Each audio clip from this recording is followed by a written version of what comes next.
Hello दोस्तों, मेरे YouTube channel कहानी बाई जे पर आप सबका स्वागत है। इस चैनल पर आपको रोज एक नई कहानी सुनाऊंगी मैं। अगर आपको स्टोरी सुनना पसंद है तो फिर मेरे इस चैनल को सब्सक्राइब करें और अगर स्टोरी पसंद आए तो कमेंट सेक्शन में जरूर बताएं। आप चाहें तो स्टोरी शेयर भी कर सकते हैं और हाँ, लाइक का बटन भी जरूर दबाएं। तो चलिए शुरू करते हैं आज की पहली स्टोरी। अधेड़ उम्र की यमुना के घर के बाहर आंगन में एक बड़ा पेड़ था। उस पेड़ पर कई पशु पक्षी अपना घोंसला बनाकर रहते थे। यमुना हर सुबह पक्षियों को दाना डालती थी। आज यमुना के छोटे बेटे राघव की शादी है। यमुना बहुत खुश थी, लेकिन राघव का चेहरा उदास था। उसे अपने बड़े भाई की कमी बहुत खल रही थी। रिश्तेदारों ने भी यह पूछ पूछ कर कि बड़ा बेटा और बहू शादी में क्यों नहीं आए, यमुना की नाक में दम कर रखा था। सच्चा कारण तो यमुना किसी को बता नहीं सकती थी, तो सबकी बात को टालते हुए यही कहती कि उनके बेटे की परीक्षा का समय है, इसलिए वो नहीं आ पा रहे हैं। परीक्षा खत्म हो जाएगी तो आ जाएंगे। लेकिन रिश्तेदारों को चैन कहाँ। कानाफूसी चल रही थी। पंचायत के लिए सभी आतुर हो रहे थे। कोई कहता बनती नहीं होगी इसलिए नहीं आई, या फिर कोई कहता यमुना स्वभाव की कितनी तेज है, देखो जरा, झगड़ा हुआ होगा दोनों का, तभी तो नहीं आई। जो भी हो, इन सब के बीच धूमधाम के साथ राघव की शादी तय हुई। सब कुछ अच्छे से रहा। राघव की अब शादी हो गई है। राघव घर की हर बात जानता था। छोटी से छोटी बातों पर अपनी माँ और भाभी के बीच होने वाली तू तू मैं कैसे बड़े बड़े झगड़ों का रूप ले लेती थी, उसे सब याद था। बात कभी बड़ी होती भी नहीं थी, लेकिन उसे बड़ा बना दिया जाता था। इस तरह लगभग हर रोज घर में संग्राम छिड़ जाया करता था। राघव बहुत परेशान था। वो सोच रहा था, माँ को तो वो बदल नहीं सकता, लेकिन अपनी नई निवेली बीवी श्वेता के स्वभाव की वह क्या करे। जैसा माँ का स्वभाव है, इस हिसाब से श्वेता को काफी समझदार और सहनशील होना चाहिए। लेकिन इनकी ये लव मैरिज नहीं थी, इसलिए श्वेता के स्वभाव को राघव पहले से नहीं जानता था। इसलिए उसने सोचा कि श्वेता को पहले ही सब कुछ बता देना ही ठीक होगा। माँ की बातों को शायद वो एक कान से सुनकर दूसरे कान से निकाल दे, ज्यादा ध्यान ना दे। राघव ने श्वेता से बात की। सुनो, मैं तुम्हें पहले ही सब बता देना चाहता हूं। अब तुम्हें ही इस घर को संभालना है। श्वेता ने बीच में ही राघव की बात को काटकर पूछा, भैया भाभी क्यों नहीं आए राघव? राघव ने भी बिना छिपाए श्वेता को सब सच सच बताना ही ठीक समझा। श्वेता, माँ और भाभी की आपस में बिल्कुल नहीं बनती है।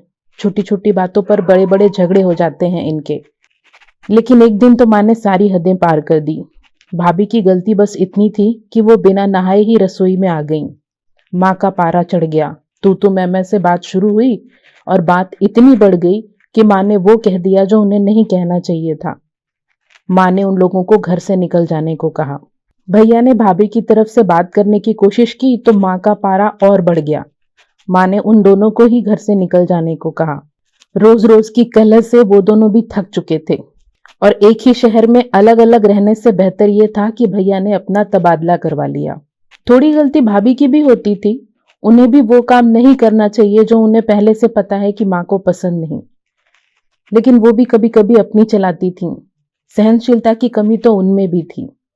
श्वेता ने बीच में ही कहा, राघव तुम सही कह रहे हो, ताली हमेशा दोनों हाथों से ही बजती है। हाँ श्वेता, सही कह रही हो। माँ के वो जहरीले शब्द भैया भाभी को शूल की तरह चुभ गए और उन दोनों ने घर छोड़ दिया। पता नहीं उन शब्दों के लिए आज तक माँ को कोई पछतावा है भी या नहीं। श्वेता, मैं तुमसे ये उम्मीद करता हूँ कि तुम सब संभाल लोगी। भैया भाभी तो चले गए, लेकिन अगर हम भी माँ को छोड़कर चले जाएंगे तो माँ अकेले कैसे रहेगी? तुम समझ रही हो ना मेरी बात? हाँ राघव, तुम चिंता मत करो, मैं पूरी कोशिश करूंगी और हो सका तो सब संभाल लूंगी। पता नहीं श्वेता के दिल में क्या चल रहा था, लेकिन फिर भी एक सुकून का एहसास हुआ राघव को।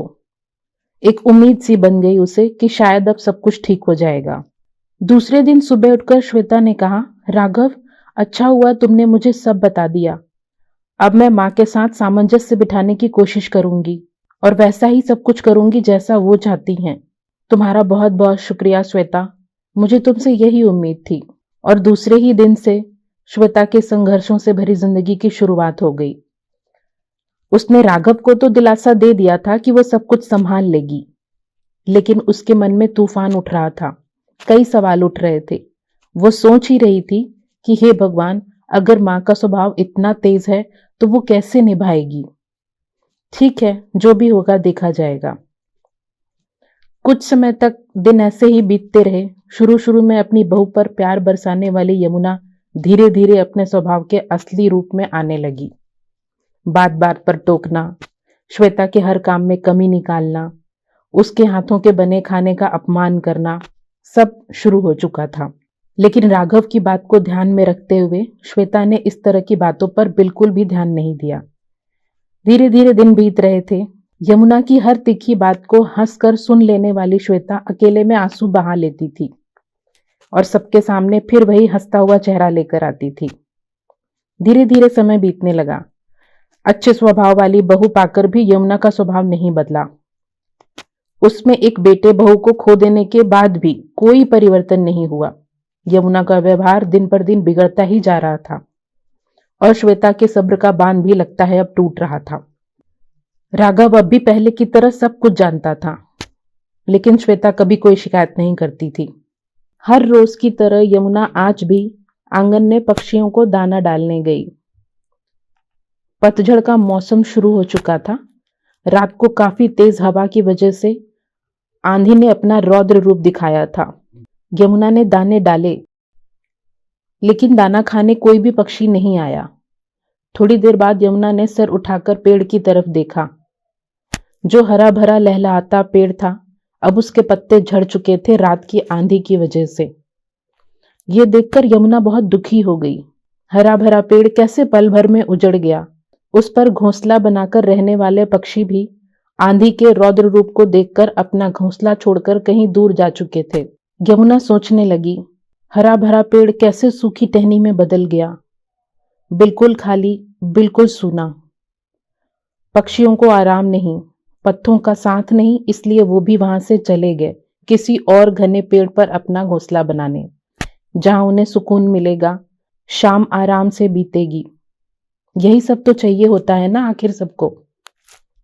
इतना सोचते हुए उसने अपने आंगन के साथ ही साथ अपने घर के अंदर भी नजर डाली, जो उसे आज इस सूने पेड़ की तरह ही नजर आ रहा था, जिस पर से कुछ पक्षी सुख शांति की तलाश में कहीं दूर जा चुके थे। यानी कि यमुना के बड़े बेटे और बहू। एक छोटा सा घोंसला जिसमें उसका बड़ा बेटा बहू और चिंटू रहा करते थे। चिंटू उनके बेटे का नाम था। यमुना सोचने लगी, कहीं उसका छोटा बेटा और बहू भी इसी तरह उसे छोड़कर चले न जाएं, क्योंकि उन्हें भी तो सुख शांति चाहिए। इतने दिनों बाद आज पहली बार उसे अपने बड़े बेटे बहू की कमी खली थी। उनकी याद सता रही थी। यमुना बेचैन हो उठी। यमुना को अपनी सारी गलतियों का एहसास हो रहा था। कैसे बिना बात के बहू को ताने मारती थी वो, जिस बात से परेशान होकर उसके बहू बेटे घर छोड़कर चले गए थे। उसने ठाना कि वो सब कुछ अब ठीक करेगी। आज दोपहर को जब वो खाना खाने बैठी, तो आज पहली बार खाने का पहला निवाला खाते ही यमुना ने कहा, वाह कितनी स्वादिष्ट सब्जी बनी है, आज तो खाने का मजा ही आ गया।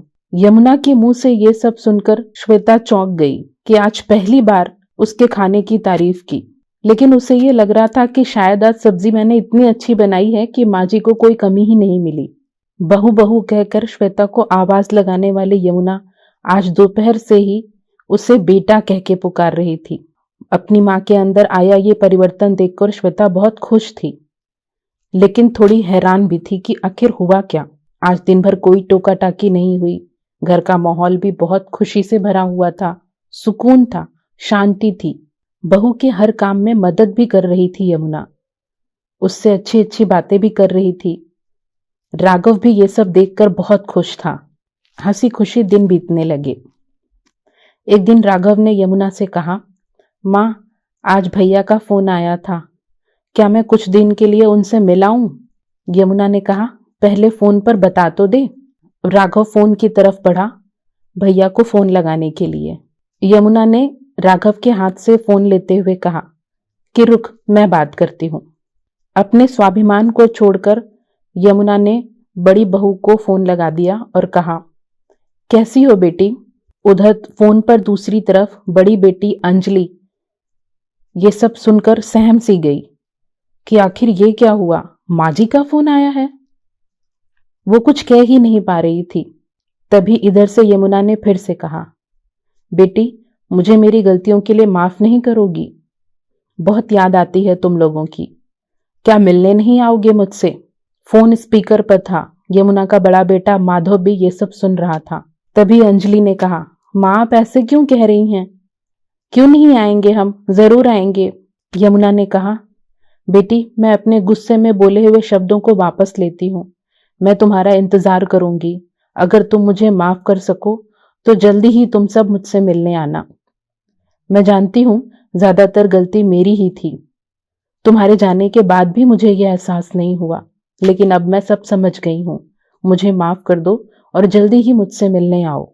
अंजलि ने फोन रखने के बाद जैसे ही अपनी पति की तरफ देखा, उसकी आंखों में खुशी के आंसू छलक रहे थे। अंजलि ने कहा, चलो माधव, माँ से मिलने चलते हैं। अब सब कुछ पहले से ठीक था। राघव भी सोच रहा था कि माँ के स्वभाव में बदलाव आ गया, जिससे सब कुछ ठीक हो गया। घर का आंगन सूना होने से बच गया। इसी बीच श्वेता भी प्रेग्नेंट हो गई। सबकी खुशियां कई गुना बढ़ गईं। बड़े बेटे बहू का आना जाना भी चालू हो गया। वो तो पास के ही शहर में थे। हर रविवार घर चले आते थे। सब साथ में सुख शांति से समय व्यतीत करने लगे। इस तरह एक घर बिखरते बिखरते संभल गया। यमुना भी सोच रही थी कि पतझड़ के बाद नई कोपलें फूट जाती हैं। पेड़ तो फिर से हरा भरा हो जाता है, घोंसले भी बन जाते हैं, फिर से पक्षी भी लौट आते हैं।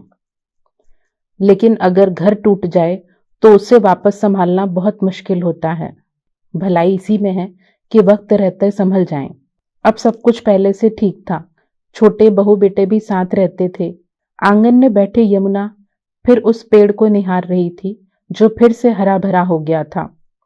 नई कोपलें फूट चुकी थीं। पत्तियां भी बड़ी हो गई थीं। पक्षी भी घोंसला बना चुके थे। श्वेता ने भी एक बिटिया को जन्म दिया। घर में खुशियां गूंज रही थीं। यमुना पहले की तरह रोज चिड़ियों को दाना डालती और उन्हें देखकर खुश हो जाती। यमुना चिड़ियों को चोंच में दाना लेकर आते देख रही थी। वो कैसे अपने बच्चों को खिलाती हैं। देखते ही देखते वो सोच रही थी कितने प्यार से हम अपने बच्चों को बड़ा करते हैं। हर दुख को हंसते हंसते सह लेते हैं। लेकिन बेटे की शादी के बाद क्यों हमारा मन इतना छोटा हो जाता है? ये एक ऐसा सवाल था जिसका जवाब वो खुद भी नहीं ढूंढ पा रही थी। तो ये थी आज की स्टोरी।